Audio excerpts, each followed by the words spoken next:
When it comes to being humble, humble doesn't mean shitting on yourself.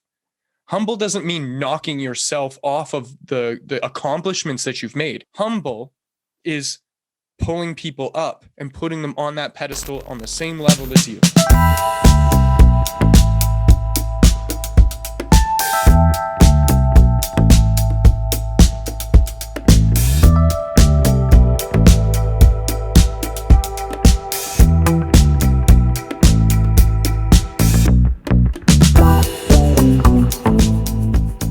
Welcome back to another episode of The Perspective. My name is Devin. This is my co-host, Mitch Harley, and we're here to talk about self-worth today on this podcast and how that echoes into the decisions that we make and where we end up in our lives. Before we started this, Mitch was talking about, just what holds people back and getting out there and actually putting yourself out there and developing confidence or having confidence to do something or try something and knowing that you're worthy or of value is really important in anything, especially business, but every other aspect of your life. It really begs for a level of and there's a distinction here, but I'm just going to use self-esteem for lack of better terms. You need to have a higher level of self-esteem to actually go out and accomplish things. And so I'm going to hand it over to Mitch here, and he's going to kick things off. Yeah, the self-esteem, self-confidence, self-worth, self-value, they're all terms that you kind of have to break down for yourself. And when we were talking about this and where we wanted to go with it, this is not a conversation just for people that are starting a business or people that are new to that kind of idea. This is for anybody. This is for people looking for a new job, people that want to go and they're sitting in an interview, people that want to go out and meet new people. These are all things that are important. And I hope by the end of this, we can kind of have a level of distinction between confidence, arrogance, self-pride, self-motivation, and all these contributing factors. And to kind of start it off, there's a girl named Nico Everett, and she had a TED Talk, but she broke down some things that people use as common gauges or yardsticks to measure their self-worth. And just to list a few of them, it was appearance, net worth, social circle, career, achievements, social media following, and age. And that last one's a tough one, right? That's a whole nother conversation, but those are things that are commonly used to measure someone's self-worth. And none of those should impact it at all, because self-worth isn't external. Self-worth is how we view ourselves. We want to self-value. We want to value ourselves. We want to value who we are and what we bring to the table. Self-worth, we want to believe that we're worth something. And then you go to, that self-worth, self-value versus self-esteem. Self-esteem is just thinking of oneself respectfully and that the confidence that you have to achieve something. And not having self-confidence in certain things does not mean that you don't have self-worth or that you don't have value. I use the illustration of bungee jumping. I'm not going to be confident if I'm standing at the end of a bridge bungee jumping. I probably will never do it in my life because I just don't have the confidence in myself to do it. But does that mean I don't value myself, or that if I was to go work for somebody else, that I'm not going to bring self-value there? No, because you don't have to have confidence in everything you do to have self-worth, to have self-value. Well, one might argue that you value yourself enough not to throw yourself off a bridge. So I think people need to understand that distinction. And we had talked about a job interview process, and I'm by no means an amazing resume writer or, a guru when it comes to job interviews. Other people are good at that, but you don't have to be, you don't have to have low confidence when you go into a job interview. You're not going to a job interview to be told what you're worth. You're going to a job interview so that they can see your value. That's why you write a resume. A resume is like a cheerleader for you. So, why do we have, and I've done it. I'm talking from experience here. You go in there and you're nervous, you're sweating. Why? Because you're not confident you're going to get the job. Maybe after that interview, you don't want the job. And you should have the self-confidence and self-value to understand that, you know what? That interview process is just as much of an interview for them that it is for you. It is something for that you a to lot of get people don't even like think No. about when they go into that position. I know, like, as a person who runs a business, when I'm hiring somebody, uh, I oftentimes find myself selling them the job. You know what I mean? Like, But you should. right, because I have confidence in myself and the business and what I'm doing.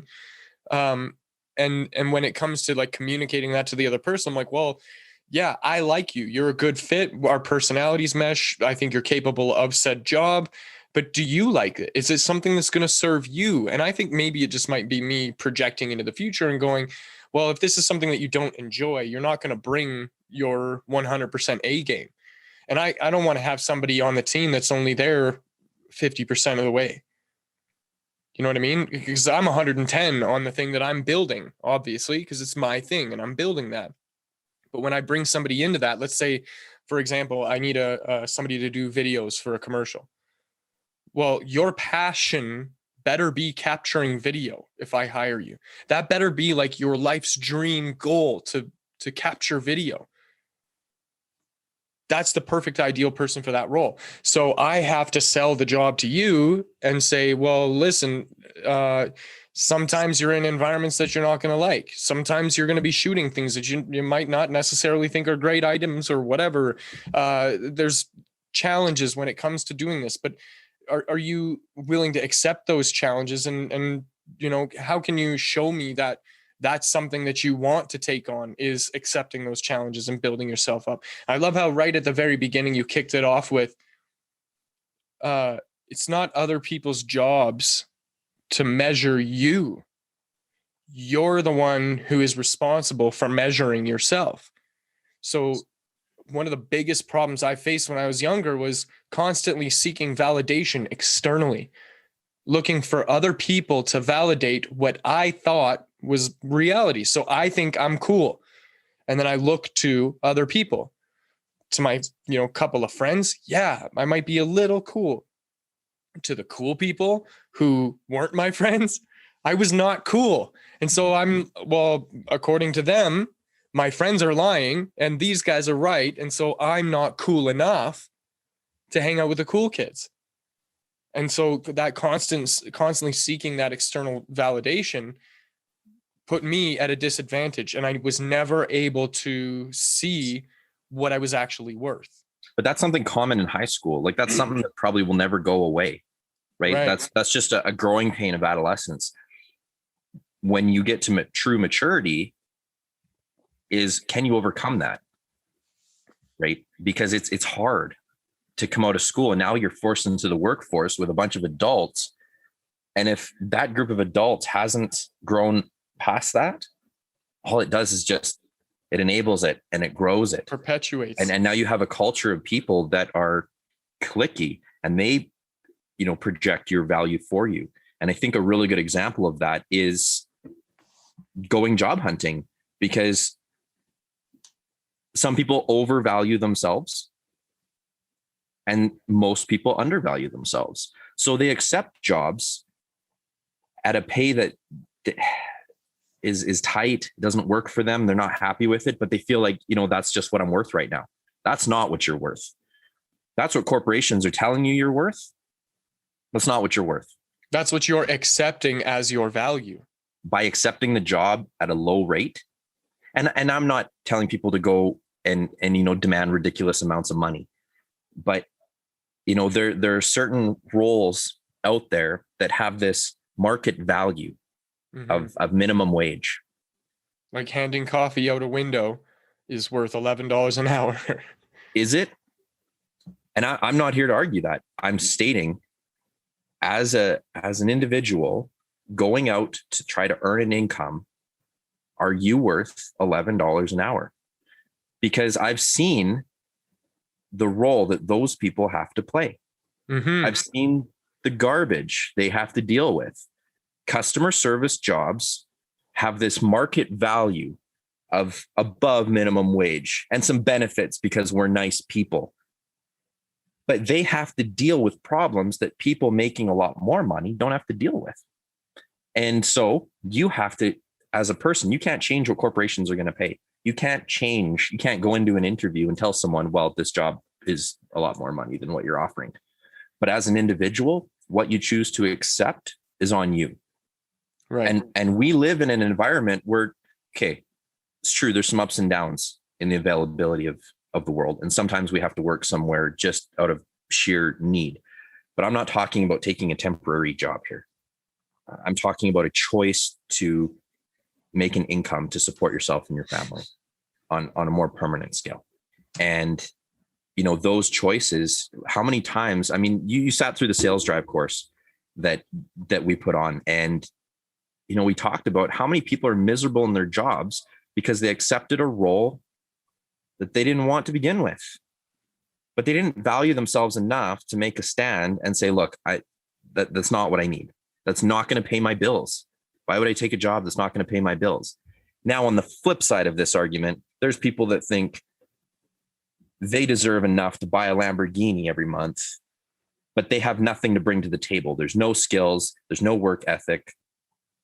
They overvalue themselves out of arrogance. That's entitlement. That's entitlement. Yeah. But if you bring a work ethic to the table, you are not worth minimum wage. You are worth more than that.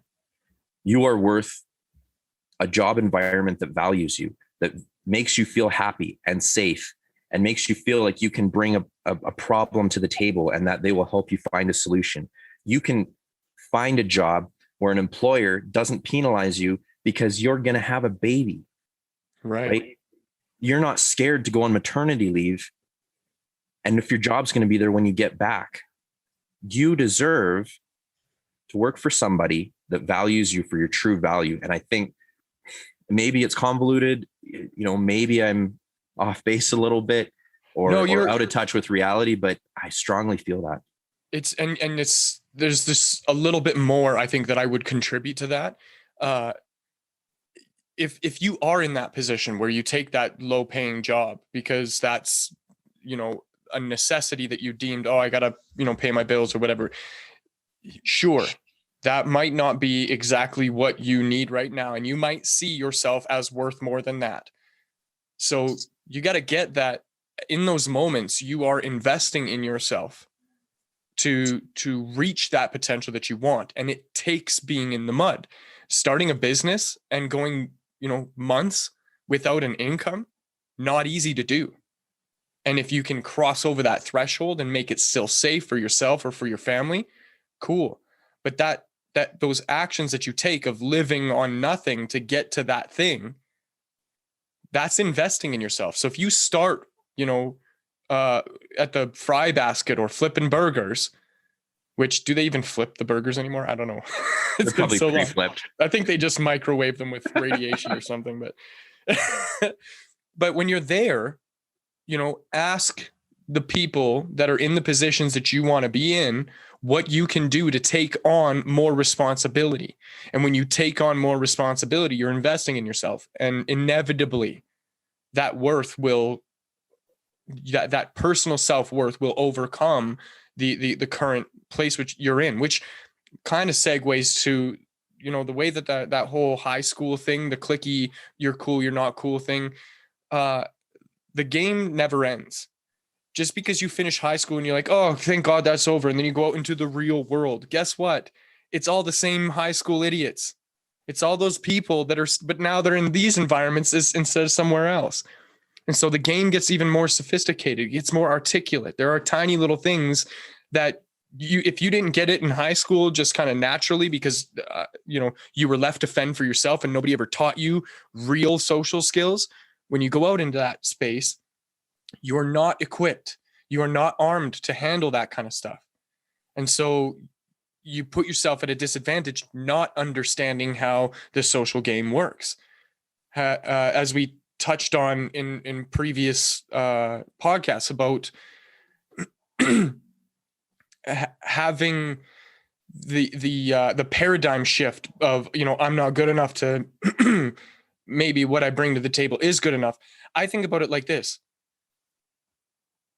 If I show up to a job and I don't know, let's just say, for example, I don't know how to use a shovel, but I'm willing to learn how to use a shovel, then I'm worth it. I can do that job. I need somebody to teach me that job. And when I'm taught that job, then I can do the digging that I need to do. So there's a distinction now that needs to be made in all of this. The whole thing is all about status. We measure status based on a person's car, based on how much we think they're worth, based on the clothes they wear or how they act or whatever. And it's those yardsticks or those things that we measure that hold us back. People ask you, what do you do for a living, so that they can allot the amount of respect that they have to give you.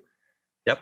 So if I tell you I'm a doctor, the respect you have to give me just went through the roof. If I tell you I work at Burger King, oh, I don't care about this person. Mm-hmm. And oddly enough, that reaction only points at that person's perception of how that status works. Oh, I don't need to kiss up to you. Or, oh, I need to, suck up a lot so that that person will give me a hand up. Right? Or even a hand out, which never happens. Nobody's going to swoop in and save you. So understanding that seeking that external validation is where the first problem happens. Like, that's where the whole breakdown happens. And instead looking for ways to acknowledge your own value yourself. Imagine this: if the voice in your head were to step out of your head and become another human being, would you be friends with that other human being? Or would you hate that other human being? Or how about the person you are on social media? Right. And that, so now thinking in terms of that, well, what do you got to do to get that other person in shape? What do you got to do to get that voice in your head to actually do something? So what actions are you taking, or what thought patterns do you have, or what behaviors are you exhibiting that show you that you care about yourself? And there was a really good example of that today. So, we talked about people taking a job out of necessity. A lot of people that work at, let's just say, the fast food industry, they're putting themselves through school, or they're doing something, or they're doing it to support something else. And that's commendable. Lots of people who start a business, they need that other income to get that initial launch going. They don't have a month or two sitting in the bank so that they can get things going. So there's a lot of backstory that you don't know about a lot of those people, and you automatically diminish them. Today, I saw a post on social media and it had a picture of somebody, and he posted a picture of himself, and he was saying how proud he was because for the last 3 years, he had been homeless. He didn't have a job, and today was his first day of work. He had got his own apartment, and it was this really neat thing. And one of the comments was, if that's true, good for him. And I got so angry inside us. I was like, oh, this is why I hate social media, because you're assuming that somebody's taking advantage of a picture and creating a sob story. He wasn't asking for money. He was just posting that he was proud of himself. And that should be acceptable. But there's people out there that don't see the value. They always see, oh, well, this is a scam. That doesn't happen to people. Okay, well, you're somebody that projects value and worth and ability on others. And I hope to never work for you. And I will never recommend anybody to go work for your company that's beside your name on your LinkedIn profile, right? Because you create a culture of negativity and doubt. And you create a culture that doesn't allow people to have self-worth. And right? It begs for I want to believe. Right? Yeah. It begs for people to identify now, maybe deploy a level of empathy. So that person who is like, well, if that's true, I imagine he's probably skeptical of a lot of things in his life, which has limited his potential to achieve things because opportunities that come up with, well, maybe he's overly pessimistic or, borderline up to that level of realistic and goes, oh, that's not true. Or no, that can't happen or whatever. And so he limits the potential of what he's capable of. And so that's not a person that I want to surround myself with. The saying, you are the sum of your closest friends and family or whatever. So I wouldn't want to be around somebody like that either. And it kind of goes back to the idea that people like the guy who posted the picture is attention seeking. So he's just out there looking for attention. What's wrong with that? What's wrong with somebody looking for some acknowledgement? What's wrong with somebody looking for a little bit of attention? We do that everywhere we go. Social media is just one of the, millions of avenues that we do that. You can seek attention if you are driving in your car and you roll your window down. Maybe you took a detour so that you could be on a main street downtown so people could see your flashy car. That's exactly the same thing. Yeah. Now, it's not good or bad. It just is.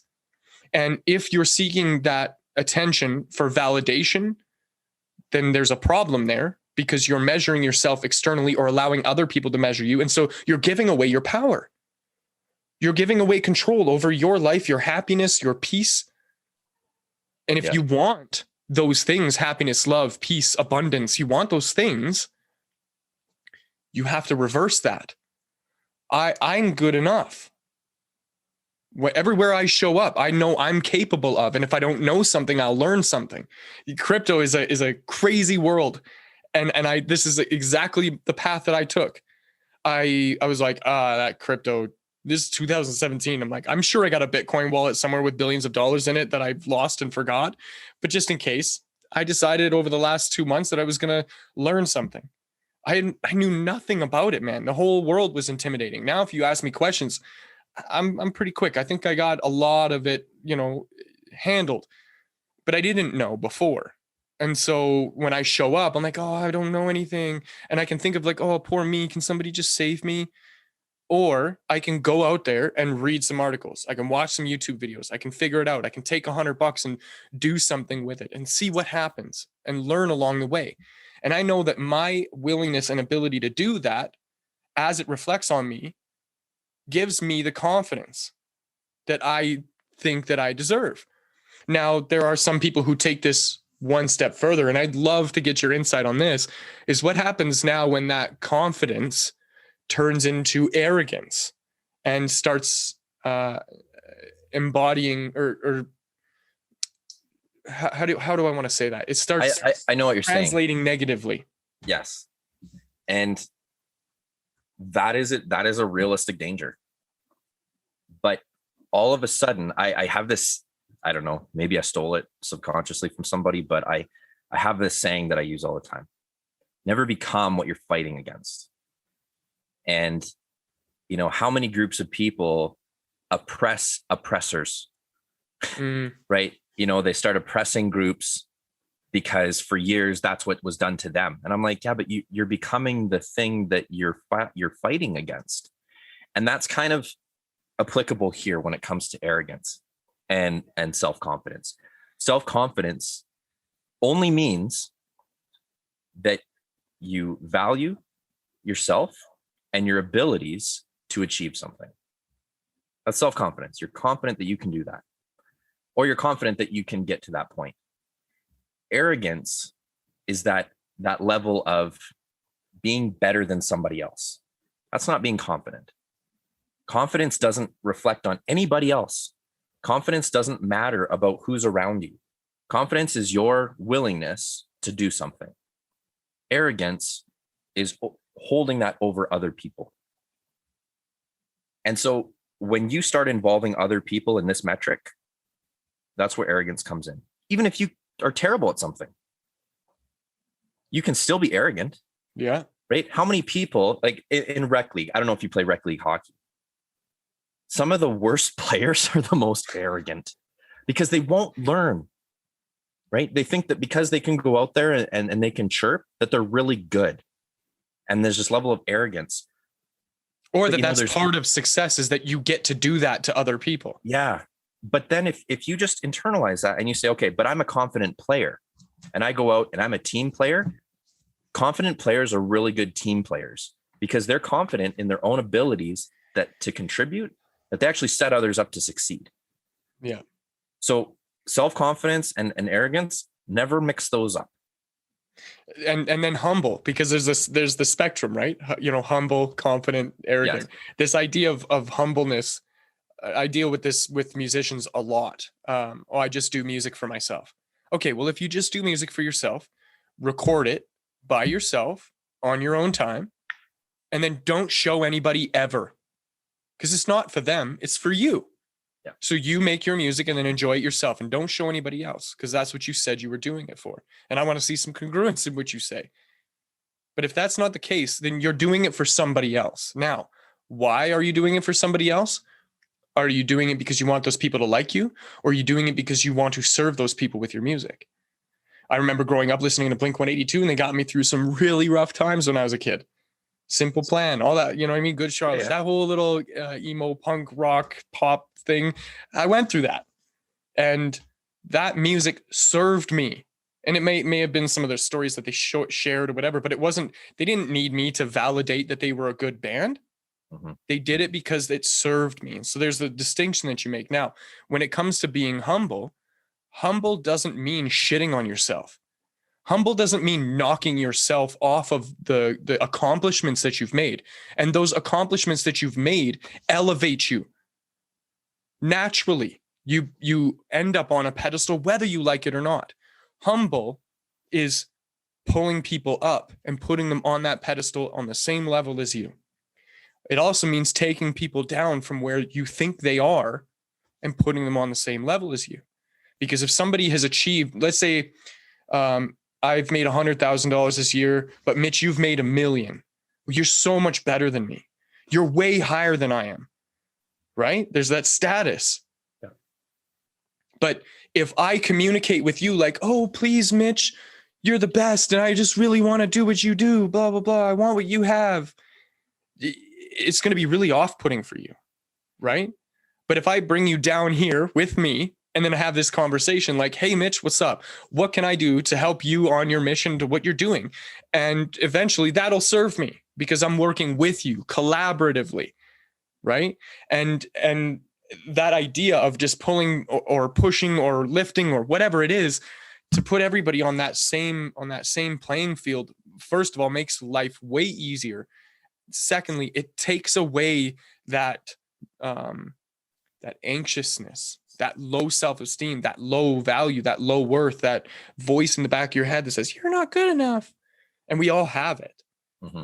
It's about, well, okay, why do you think I'm not good enough? Oh, it's that? Okay, well, guess what? I'm going to work on that then. And that's the internal dialogue that you have. That's that conversation that you have with yourself. Is it a constructive conversation? Is it something that's leading you towards a path of benefit to you, to the people around you, to anybody else? Or is it leading you down in a different direction, right? Are you digging yourself into a pit that you're never going to be able to get out of because you've destroyed who you are trying to be humble? That saying, never meet your heroes. That's because people take that level of, let's just say, external success and it creates arrogance. Yeah. So, I've always looked at it like, I'm never going to be a movie star. I'm never going to go on stage, with my music. It's just a reality. I'm okay with that. But at some point, somewhere, I hope to be a mentor to somebody. Mm-hmm. And I hope that my role or my advice and experience can help somebody.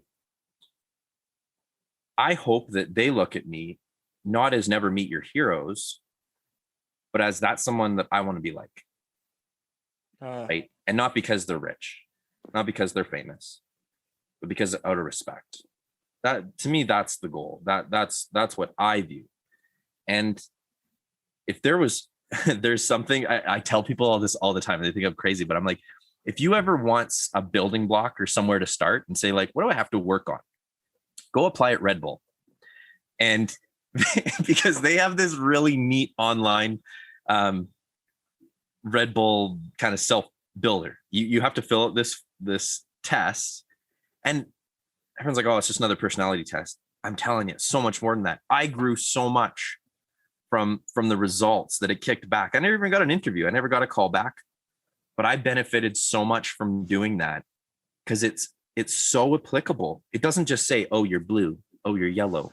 No, it's like, here's 5 things that you traditionally do as a person. Stop doing them. And I was like, wow, Red Bull, calm down. Yeah, I was like, do I do that? And I asked somebody and they're like, yeah, you do all the time. I was like, oh, I never in a million years would have picked that out. But then it gives you 5 things to keep doing and keep building. And so it's incredible what you can learn from this little adventure. And then at the end, something that's so neat is they have videos of people, of Red Bull athletes with the same outcome of the test. And there's an interview with them. And there's one, I didn't really connect with the one guy, but the one guy, it changed everything for me, because he said that he had a fan come up to him and say, wow, you're so much nicer than what we thought you were. And he was like, why would you say that? And they're like, oh, just because like on your YouTube videos and stuff, you're very, we kind of thought you were, would be kind of an arrogant person. And he's like, but I'm not. Like, I don't view myself at all like that. Like, I love people. I feel inadequate when people come up and want autographs and stuff. But he went back and started watching his videos. And he's like, I definitely see that. I see the person I was projecting, not the person I was. And so he changed. And he made sure that warm, fuzzy, approachable person that he was projected. And so, that's where sometimes that level of that conversation we had about arrogance with self-confidence, it's a fine line. Sometimes we don't even know we're doing it. I used to MC weddings and DJ and have, I was kind of that entertainer, and people would, one person told my mom that, he's kind of out there. And my mom's like, do you know that there's like twice a week where he just needs to be by himself? That he's quiet, that he doesn't like starting conversations with people. And they're like, no, that's not true. He's like, no, he's in sales and he has a hard time talking to somebody that he's never met. That's him. That's something he works on a daily basis. And they didn't believe it because the person I was projecting unintentionally was a different person than who I was. And so I really tried to adjust that after watching that. So if someone is listening and they're like, I want something to kind of do as a project to see where I'm at, go apply at Red Bull. That's the best piece of advice I can give you. You reminded me of, and I don't know if you follow this guy, for whatever reason, he's super controversial and I just don't get it. Jordan Peterson, the book, 12 Rules of Life. One of the principles that he talks about is radical self-awareness. Just really, truly, just open your eyes to you and what you're doing and how that's reflecting into the world and whether that's benefiting you or not. Because if it's not benefiting you, you have the power to change that. It's like there's this bucket of you. All the little things that make up you is in this bucket. And you're the only one that knows what's in that bucket. What you choose to show people out of that bucket is up to you. But you know what's in there. And so you get to determine how good or bad or, positive or negative that bucket is. And you can fill it with all kinds of things, the tragedies that happen in your life, the traumas that you've gone through, the successes, the wins, the really good relationships, whatever, that's all in there. The things that the things you're good at, the things you're bad at, that's all in that bucket. And you get to be in control of that bucket. Now, I know when I look at my bucket, I'm happy with it. I know that there's ways that I could make that bucket better. There's things that I'm working on an everyday basis on making sure that what's in my bucket is solid. Nobody else gets to measure what's going on in that bucket. That's yours. If you want somebody to see in the bucket, then that's you being vulnerable to somebody else. And if you're vulnerable to somebody else, that's also your choice. So if you want to do something nice for somebody or you want to give something to somebody, that's your choice. People can't take advantage of you. You let people take advantage of you because what you think you're worth is less than what you might want to be worth. So you perceive yourself this way. This is who I am, what I am, whatever. And you present yourself out into the world. And then the world reacts to that. Some people are going to like it. Some people are not going to like it. And that's completely fine. But it doesn't change what's in the bucket. It doesn't change the value of that. And I think that's so important for people to wrap their minds around and understand. Because once you take that power back, once you take that control back, it changes the way you see the rest of the world. What happened to me was I started looking at other people because I wasn't worried now about myself. I do this thing where it used to be once a week because we were able to. Now we can't with the restrictions. But I would just go out to a bar by myself for no other reason than because I wanted to go have a bar or have a beer, eat a burger, enjoy a game, whatever, by myself. And what ended up happening was the more I did it, the more people gravitated to me because I was this interesting character. And I didn't set it up that way. It was never my intention, but I've had some really incredible conversations with some outstanding people that you would have never met, like a famous actor that was just drinking in this bar by himself. And I ended up sitting down next to him a few seats down, and we started talking, and he started sharing all of these life experiences of his dad and whatever. And it was incredible. But what I started noticing was before all this, when I would go out, I would be worried about people looking at me. Oh, like here's this old weird guy at the bar. Like, what is he doing? And that's, so I'm thinking that, and now I'm like portraying that. So now I am the old weird guy in the bar. And like at first it was really tough for me to get beyond those feelings of like how I thought.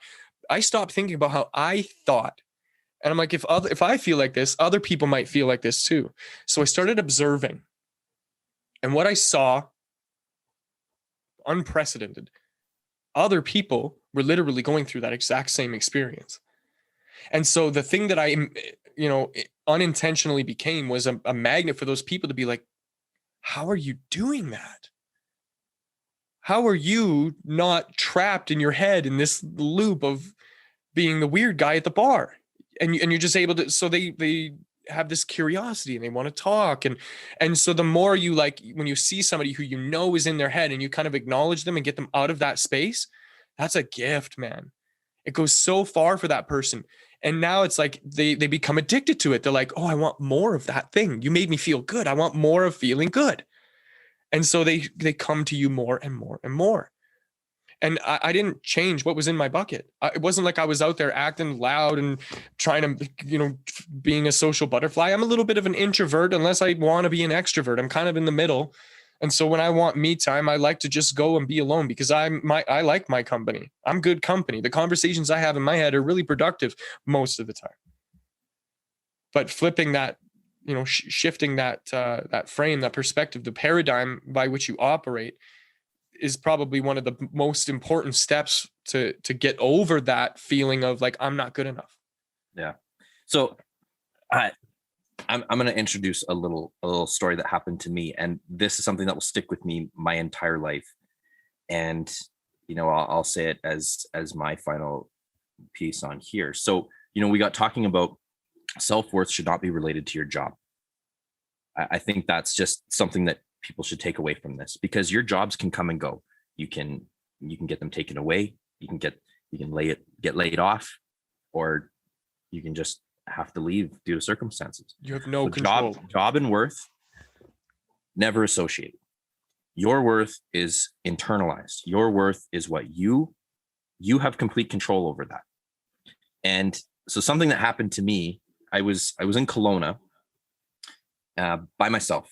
I was there for work, and I didn't have anything to do. I didn't want to be in the hotel room. I didn't really feel like going out to a restaurant or anything. I just wanted to go for a walk. And so I was walking along the water, and there's this piano. They have this program in Kelowna called Piano in the Park, and they take old pianos and they put them in random locations. And they're there for anybody. And I am no piano player. Like, let's just start that. I know like 5 chords, and I take what I know from guitar and I apply it to the piano. So I had some fun. And there was nobody around, and I was like, I'm just gonna play. Like, no one's here. I'm just gonna have some fun playing, right? And what I didn't realize was, as I was playing, up above me there was a dance, like a salsa dance class going on, and I didn't know. I didn't see them. I didn't hear them. And so after a few songs that I was kind of just playing to myself, plunking along, I realized that there's this group of people behind me, and they're dancing. And I was kind of like, all of a sudden, that self-confidence that I had by myself started shrinking very rapidly, right? And they were like, "Why'd you stop playing?" I'm like, I don't know. They're like, no, keep playing. I'm like, okay. They're like, just keep going. We're having a blast. And I was like, okay. Next thing I know, there's this guy who walks along. And this is a great example of not looking at people externally. He had this old straw hat, beard, duffel bag. My first assumption was a homeless guy. He's going to ask me for change. And I feel terrible for saying that, but this is what happened. And he goes, hey, do you mind if I sit down and listen? And I was like, nope, go for it. So he sat down and he just listened. He watched the people dancing. He was listening to me playing. And this is me, like, I am not a player. I'm not a piano player. I'm not very good. And I know like 6 songs. I had to pull out my cell phone to go on like, Guitar Tab Universe to try to find some songs that I could play, right? So anyway, the night kind of progressed. I kept playing. And then down the street is the Cactus Club. Well, people on the patio started listening. And they were bringing drink. I mean, I'm sure the Cactus Club lost a ton of money on glasses that night because they started bringing drinks over. They brought me a drink. Anyway, it turns in there's this event. And it gets to the point I'm like, okay, I'm out of music. Like I have nothing left. I've played the same 5 chords for like an hour and a half. And so from the top. Yeah, exactly. And so I asked this guy beside me and I'm like, I said, I'm going to take a break. You must have a story. Like, I said, you look like a guitar player. Right. And he goes, actually, I play piano. I'm like, what are you doing? Like, come on, come play. And he goes, no. And I turn around and I'm like, guys, can we get him to play? Like, can we listen? And everyone's like, absolutely. He sits down. I'm telling you, I've never heard music like that. He was taking requests. He had that place going. And I was like, I asked him, I said, what were you doing listening to me? Like your abilities are beyond. And this is a guy that was like just a homeless guy on the street. And he said, no, I love this. Like, this is not, he could have came in and said, that's terrible. I'm a better player. Move aside. Right. And he gave me a big lesson there. Anyway, the night was it just kind of carried on and it became this big thing and people met each other, exchanged phone numbers. Like it was just such a neat environment to be in, sitting on a piece of wood, log in front of a piano. I later found out Steven Tyler played on that piano when he came in town for a concert. And it was like, it's just so many things added up that were so cool. But if I didn't just try it, if I didn't say, you know what, I'm not very good at this, but I'm just going to do it, I would not have experienced any of that. I wouldn't have met that guy that just had a really cool story that he opened up to me about. And I wouldn't have been able to see the abilities and talents that he had, that obviously the world was hard on him at some point. And he didn't value himself. He didn't have a lot of self-worth because he didn't feel his talents were valuable. And, just the whole combination of things, recognizing your self-worth, the world will never value you. You have to value yourself. And you have to take those little chances every so often to see that you do have value, that you do have worth, whether that be in a business aspect, whether that be in your job, or whether that be in everyday life. And you will experience things, you will experience stories that will stay with you for the rest of your life and that you can carry on and show to your kids and tell your friends and your podcast when you make one. Like those are some cool things, but it all revolves around that self-worth, that little bit of self-confidence to make that spark to take those chances. What an incredible gift of an experience. For anybody that's listening, make sure you follow, subscribe wherever you found this. We're going to keep putting out more stuff for you. Let us know what you think. And get out there, try new things, fail, get better at it, and fill your bucket.